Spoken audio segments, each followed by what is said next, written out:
how to knit this dense, dimensional, and textured herringbone pattern to replace standard stockinette stitch. Look, I have knitted a stockinette stitch using these herringbones.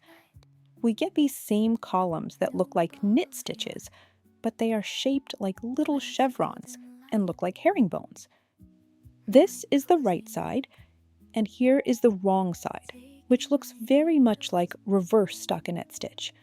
The pattern repeat is a multiple of 2 stitches. We also need to cast on 1 symmetry stitch and 2 edge stitches. I am casting on 15 stitches for a small swatch. In other words, simply cast on an odd number of stitches, and then move on to the first setup row. In this pattern, we have 2 setup rows and a 2-row repeat. It is actually a very simple pattern. So let's start with setup row number 1. Slip the first edge stitch unworked, and then simply purl all stitches. I want to draw your attention to the fact that I purl using the classic continental Western method. If you knit using the Eastern uncrossed method, I believe it is still entirely possible. Any pattern can be adapted to any method. You will just need to adjust these stitches to your preferred style yourself, as I do not knit using the Eastern style. I explain and knit using the classic method.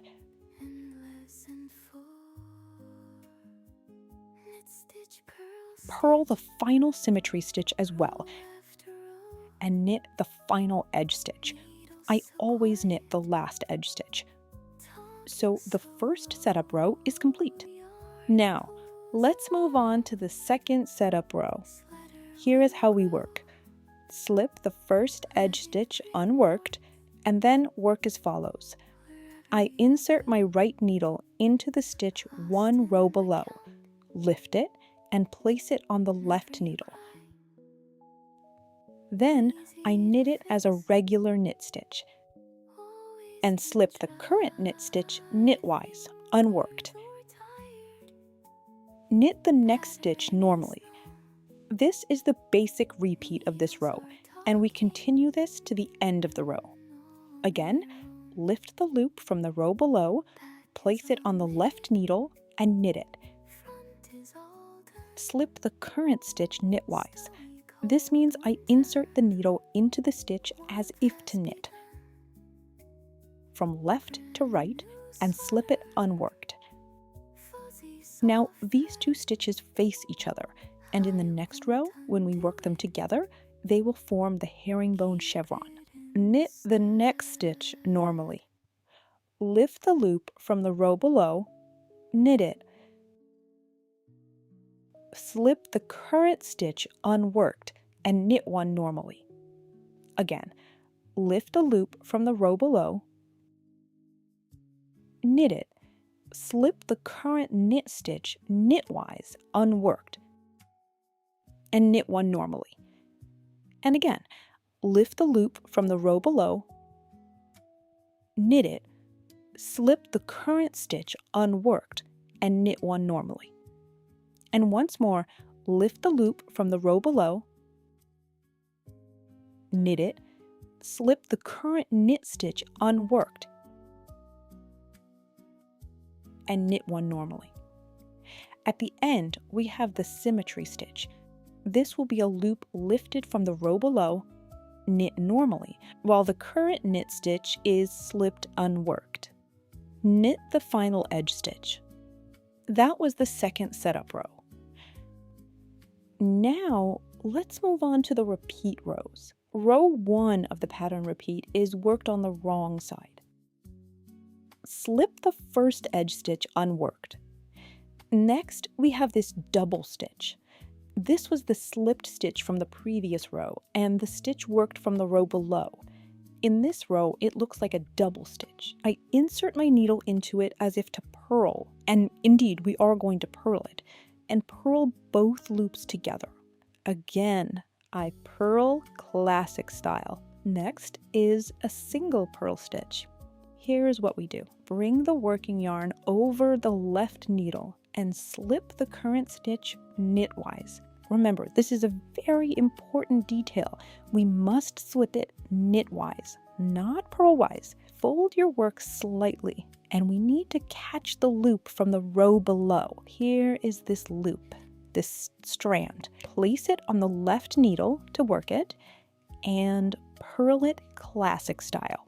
Then continue this to the end of the row. Purl 2 together. Bring the yarn to the front, slip the current stitch knitwise, lift the loop from the row below, place it on the left needle, and purl it. Purl 2 together, slip the stitch knitwise, lift the loop from the row below, place it on the left needle, and purl it. Purl 2 together. Again, slip the current stitch knitwise, lift the loop from the row below, place it on the left needle, and purl it. And purl 2 together. What is the difference between slipping a stitch knitwise and slipping it purlwise? If I were to tell you to slip it purlwise, I would insert the needle from right to left, which is how we insert the needle to purl. But how do we knit? We insert the needle from left to right, and that is why I say to slip the current stitch knitwise. Place the loop from the row below on the left needle and work a classic purl stitch.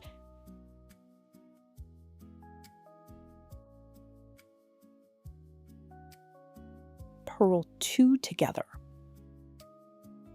Again, slip the stitch, place the loop. If this working yarn gets in your way, just move it aside. And here is this loop.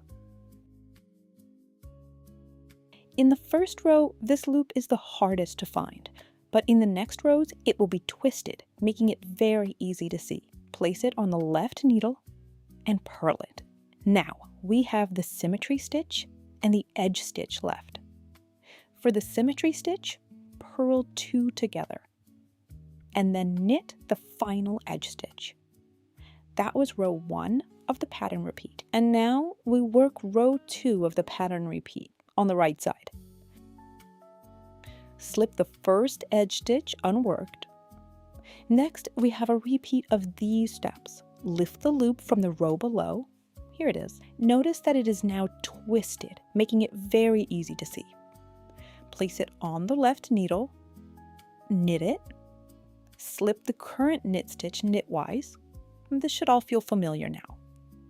Next is a double stitch. We need to knit these 2 loops together.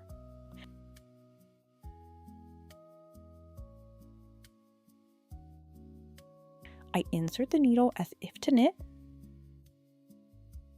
and knit 2 together.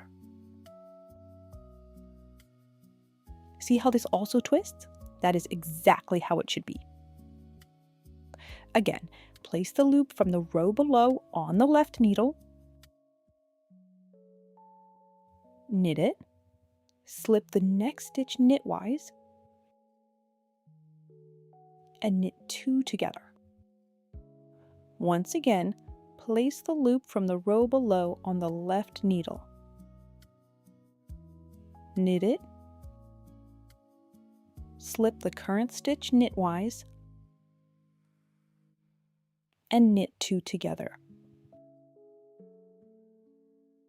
And again. Here is the loop from the row below.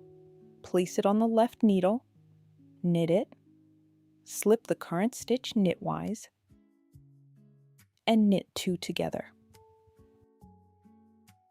Place the loop on the left needle, knit it, slip the current knit stitch unworked knitwise, and knit 2 together. Again, place the loop from the row below on the left needle, knit it, slip the current stitch unworked, and knit 2 together. At the end, we have the symmetry stitch. Lift the loop from the row below, place it on the left needle, knit it, slip the current knit stitch unworked, and knit the final edge stitch. That was row 2 of the pattern repeat. From here, simply repeat row 1 and row 2 of the repeat to your desired height. Do not repeat the setup rows, as they are only worked once. Let me show you row 1 of the repeat once more. Slip the first edge stitch unworked, purl 2 together, bring the yarn to the front, slip the current stitch knitwise. Here's the loop from the row below that we need to lift. Notice how it is now twisted and quite large, making it very easy to catch in all subsequent rows. I lift it, place it on the left needle, and purl it. Purl 2 together. Again, slip the current stitch knitwise. Here's the twisted loop in the row below. Place it on the left needle and purl it. Continue working this way to the end of the row. And let me show you row 2 once more. This is the knit row of the repeat. Slip the first edge stitch unworked, and here is that loop.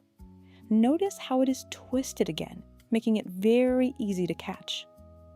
I insert my needle like this, place it on the left needle, and knit it. Slip the next stitch, knit 2 together, and here is that stitch again, the herringbone chevron. Place it on the left needle, knit it, slip the stitch, and knit 2 together. Again, here is the chevron loop. Place it on the left needle, knit it, slip the stitch, and knit 2 together. Place the loop on the left needle, knit it, slip the stitch, and knit 2 together.